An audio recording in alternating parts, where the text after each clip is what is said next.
1961 সালে সাউথ কোরিয়ার সিওলের অন্তর্গত গিয়ঙ্গি শহরের শেষ প্রান্তে মিস্টার হং গঞ্জিয়াম সাইকিয়াট্রিক হসপিটাল তৈরি করেন।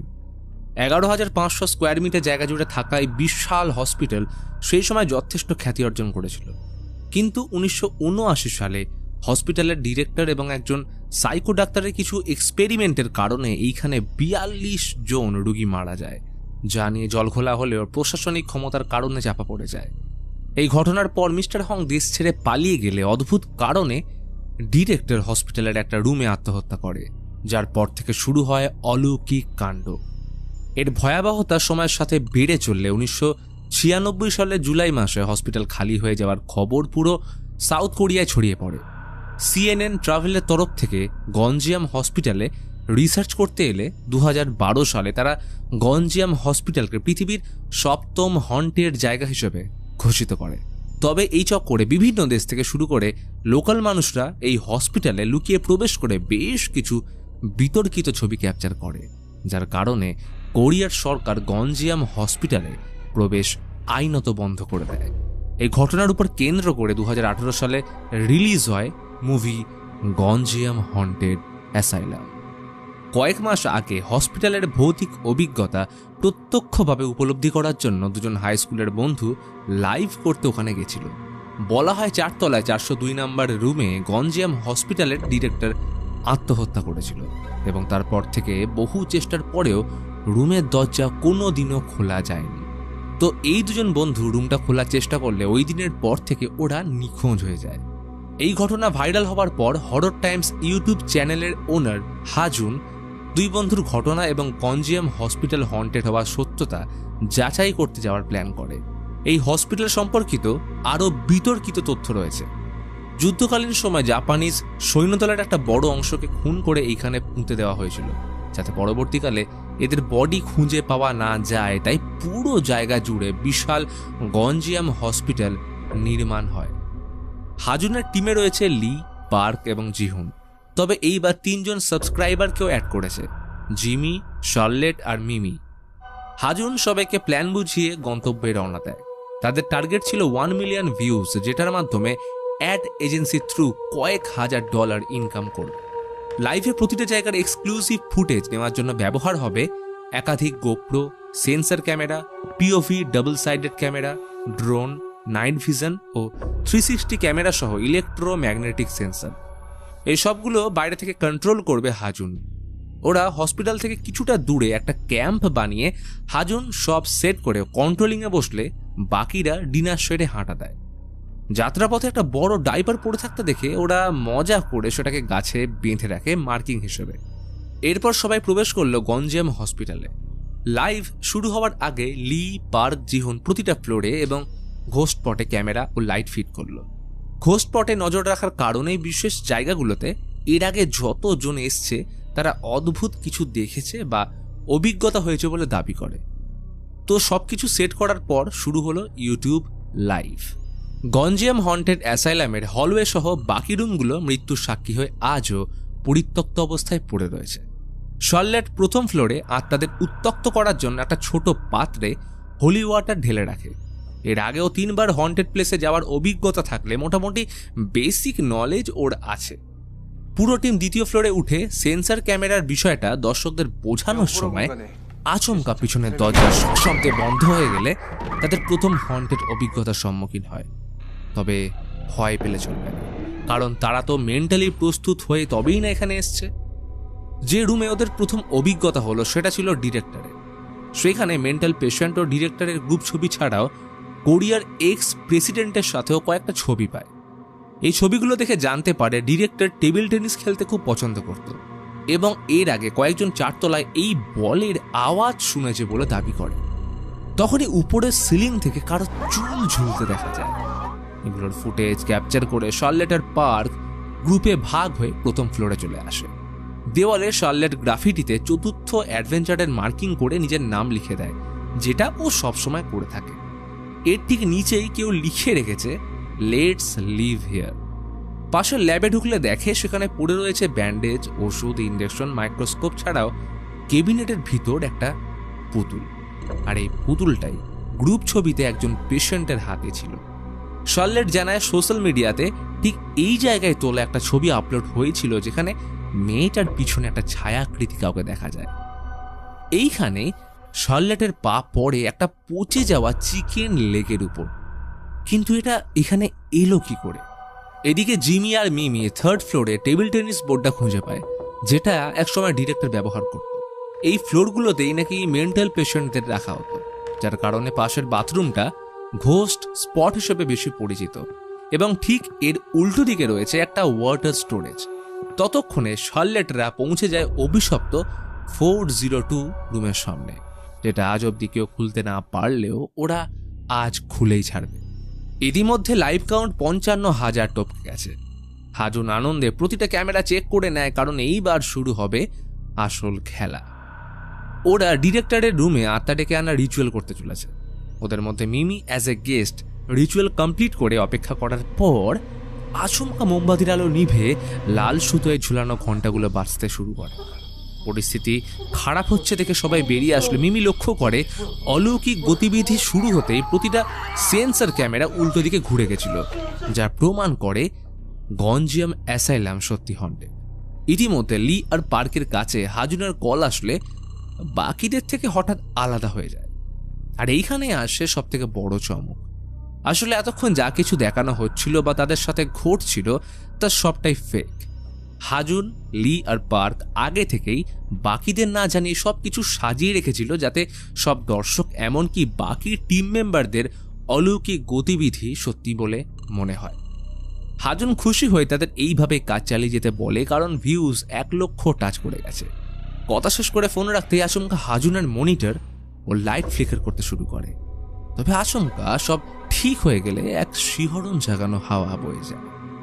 এদিকে পুরো টিম ল্যাব কভারেজ করতে গেলে অবাক হয়ে যায়, কারণ এই পুতুলটা কেবিনেট থেকে বাইরে তার জায়গা পরিবর্তন করেছে। শার্লেট তো একদম শিওর যে পুতুলটা এখানে ছিল না, তাহলে ওদের ছাড়া নিশ্চয়ই কেউ এখানে আছে। লি পুতুলটা ধরে ভিডিও করলে শার্লেট ভয় চিচিয়ে ওঠে, কারণ হন্টের জায়গায় এইরকম অভিশপ্ত কোনো জিনিসকে ধরা উচিত নয়। কিন্তু এরা কেউ জানেই না যে এটা লি আর পার্কের সাজানো ঘটনা। তাদের এই ট্রিকের কারণে ভিউজ ঝড়ের গতি নিয়ে বেড়ে চলে। এই সুযোগে এরা দুজন বাকিদের বোঝায় যে কিছুক্ষণ থেকে 402 রুমটাকে কভার করে সবাই বেরিয়ে যায়। হাজুন সেই মতো মিমি আর জিমিকে 4 তলায় গিয়ে ইনফ্রারেড ফ্ল্যাশ সিলিংয়ে ইনস্টল করতে বলে। এদিকে এরা কালেকটিভ কেয়ার রুমে প্রবেশ করলে দেখে দেওয়ালের গায়ে সারি সারি সাজানো কাঠের বক্স। এইখানে একসময় রুগীদের ট্রিটমেন্টের নামে রাখা হয়, কিন্তু অদ্ভুত বিষয় যে ঢাকনার গর্তগুলো যেখানে মুখের সামনে হওয়া উচিত সেগুলো ছিল সব বুক বরাবর। লি কৌতূহলবশত গর্তে হাত ঢোকাতেই ভিতর থেকে কেউ টেনে ধরে। সবাই এতে প্রচন্ড ভয় পেয়ে গেলেও লি কিন্তু মন থেকে খুব খুশি, কারণ প্র্যাঙ্ক কাজে দিয়েছে। কিন্তু জিহুনের এবারে সন্দেহ হলে হাত ঢোকাতে গেলে লি অনেক বাধা দেওয়ার চেষ্টা করে, কিন্তু জোরপূর্বক হাত ঢোকাতেই প্রচন্ড ভয় চেঁচিয়ে উঠলে লি, পার্ক রীতিমতো অবাক। ওরা কনফিউজ হয়ে হাত টেনে বের করতেই ভয় চমকে ওঠে, কারণ জিহুনের হাতে ছিল আঁচড়ের দাগ। পার্ক তখন কি বলবে ভেবে পাচ্ছে না। তখনই একটা বক্সের ঢাকনা নিচে থেকে খুলে যাওয়ার সাথে শার্লেটের স্কার্ফ কেউ হাওয়ায় তুলে ধরলে সবাই ভয়ে দৌড় লাগায়। অর্থাৎ এতক্ষণ যে ভুতুরে বিষয়গুলো ফেক করছিল সেগুলো সব বাস্তবে ঘটতে শুরু করেছে। তবে নিচের ফ্লোরে আরও চমক অপেক্ষা করছিল, কারণ যেখানে দেওয়ালে শার্লেটের নামের নিচে লেটস লিভ লেখা ছিল সেখানে চেঞ্জ হয়ে লেটস ডাই হয়ে গেছে। এই ঘটনার পর জিহুন আর শার্লেট লাইভের মাঝেই হসপিটাল থেকে বেরিয়ে যায়। লি ততক্ষণে হাজুনকে কল করে পুরো ঘটনা জানালে হাজুন রেকর্ড চেক করে দেখে সত্যি দেওয়ালে আগে লেটস লিভ লেখা ছিল, কিন্তু ভিউজ ততক্ষণে 3 লাখ টপকে গেছে। তাই ওদের মিথ্যে বলে যে এরকম কিছুই না, ওটা শার্লেটের ভুল। আর জিহুন হয়তো ভয় পেয়ে হসপিটাল থেকে বেরোনোর জন্য ইচ্ছে করে নাটকটা করেছে। তবে স্কার্ফ পুড়ে যাওয়ার ব্যাপারটা নিয়ে ওদের মধ্যে ঝগড়া হলে লি আর পার্ক হাজুনের কথা অনুযায়ী উপরের ফ্লোর আর 402 এর কভারেজ করতে রাজি হয়, কিন্তু এই ক্ষেত্রে সবার জন্য ভিডিওতে টাকার শেয়ার 20% বাড়াতে হবে। হাজুনের তখন কিছুই করার না থাকলে প্রস্তাবে রাজি হয়ে যায়। কিন্তু এইখানে আসে আরও একটা টুইস্ট। হাজুন ভিডিওতে 402 এ ঢোকার আগে গ্রুপের শটে দেখে সবাইকে ক্যামেরার সামনে দাঁড়িয়ে থাকে, কিন্তু এখানে প্রশ্ন হলো সবাই যদি ক্যামেরার সামনে থাকে তাহলে ভিডিও কে করছে? আর তখনই ক্যাম্পের লাইট অফ হয়ে যায়।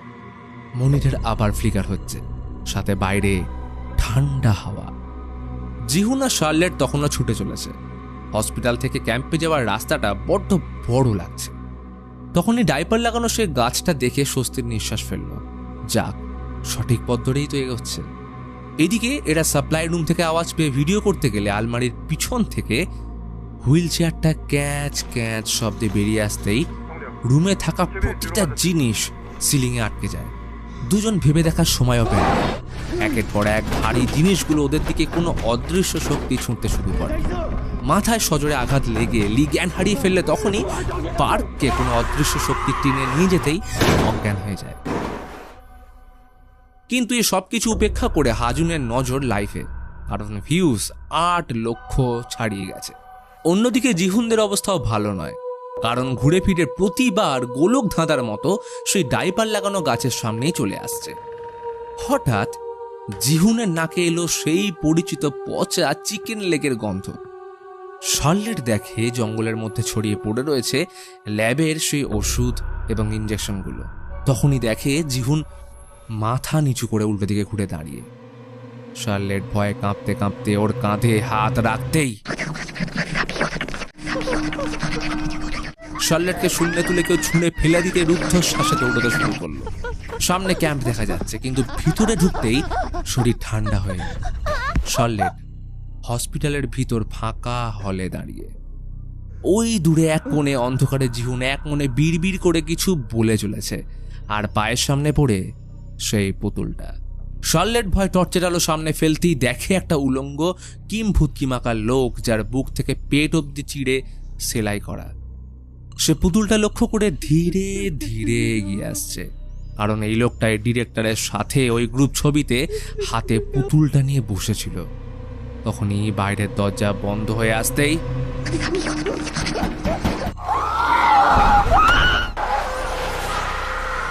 এরপর কতক্ষণ কেটেছে খেয়াল নেই। পার্কের জ্ঞান ফিরলে মনে পড়ে এই সব কিছুর থেকে অজানা জিমি আর মিমির কথা। ওরা নিজেদের মতো 402 এর দরজা খুলতে ব্যস্ত। পার্ক ওদের ছেড়ে সব পালাতে জোর করলে হাজুন প্রচণ্ড রেগে যায়, কারণ ভিউজ জাস্ট 1 মিলিয়ন থেকে একটু দূরে। হাজুন ওদের কল করে দরজা খুলতে জোর করলে পার্ক লাইভে বলে দেয় শুরু থেকে ওরা সবকিছু ফেক করছিল, কিন্তু ওই রিচুয়াল আর পুতুল ধরার পর থেকে যা হচ্ছে সবটাই রিয়েলিটি। আসলে গঞ্জিয়াম সত্যিই হন্টেড। তাদের বাকি সাথীরা আদৌ বেঁচে আছে কিনা সন্দেহ, তবে লিকে খুঁজে যেমন করে হোক হসপিটাল ছেড়ে পালাতে হবে। পরিস্থিতি তখন আউট অফ কন্ট্রোল হচ্ছে দেখে হাজুন পিওভি ক্যামেরা সেট করে ড্রোন সহ নিজেই বেরিয়ে পড়ে হসপিটালের উদ্দেশ্যে। ততক্ষণে পার্কদের দিকে অন্ধকার থেকে সজোরে একটা টেবিল টেনিস বল ওদের দিকে কেউ ছুঁড়ে দিতেই 402 এর দরজার লক ভিতর থেকে কেউ খোলার চেষ্টা করতে থাকে। তখনই শুনতে পেল ভিতর থেকে শার্লেটের মর্মান্তিক চিৎকার। পার্ক ভয় পালানোর চেষ্টা করতে আচমকা সিলিংয়ে লাগানো সেন্সার লাইটগুলো একে একে ফ্ল্যাশ হতে শুরু করে, কিন্তু যতদূর চোখ যাচ্ছে সামনে কেউ নেই ওরা তিনজন ছাড়া। তখনই 402 এর দরজা নিজে থেকে খুলে যেতেই হাজুন বাইরে থেকে হসপিটালের ভিতরে কি হচ্ছে ড্রোন দিয়ে দেখার চেষ্টা করলে ভয় স্তব্ধ হয়ে যায়। উপরের খোলা জানলার সামনে কেউ একজন শার্লেটের মাথা চিবিয়ে খাচ্ছে। অন্যদিকে 402 রুমের ভিতর অন্ধকার কাটলে দেখে ওরা জলের মধ্যে দাঁড়িয়ে। গোটা রুমে কোনো জানলা নেই, এমনকি যে দরজা দিয়ে ওরা ভিতরে ঢুকেছিল সেটা পর্যন্ত উধাও। হঠাৎ সবাই উপরে তাকালে অবাক, কারণ সিলিংয়ের জায়গায় উপরে জল ভাসছে। কিন্তু এটা কি করে সম্ভব? পার্ক ভয় কাঁপতে কাঁপতে দেখলো সবার মুখের পিছন থেকে একটা হাত তাদের ধরার চেষ্টা করছে। তখনই ও কারোর উপস্থিতি অনুভব করতে পারলে নাইট ভিশন ক্যামেরায় দেখে একটা মেয়েকে স্কুল ড্রেস পরে দাঁড়িয়ে থাকতে। অর্থাৎ এটাই সেই মেয়ে যে কয়েক মাস আগে গঞ্জিয়াম অ্যাসাইলাম থেকে নিখোঁজ হয়েছিল। তখনই একটা হাড় কাঁপানো আওয়াজ, এর সাথে ক্যামেরা ফ্লিকার করতে শুরু করলে দেখে সামনে দাঁড়িয়ে সেই 42 জন মৃত পেশেন্ট। আর তখনই প্রত্যেকের মৃত্যুর সাথে গঞ্জিয়াম অ্যাসাইলাম ধীরে ধীরে জীবন্ত হয়ে উঠছে। ভিউজের লালসায় হাজুন হসপিটালে প্রবেশ করতেই ভিতরের পরিবেশ ঠান্ডা হয়ে আসে। মিশকালো অন্ধকার সময়ের সাথে সবকিছু গ্রাস করেছে। হাজুন নাইট ভিশন ক্যামেরা অন করতেই মনে হলো পিঠে কারোর স্পর্শ। ভয়ে কাঁপতে কাঁপতে ক্যামেরা যত ঘোরায় কাঁধের কাছে নিঃশ্বাস তত জোরালো হচ্ছে। আর তখনই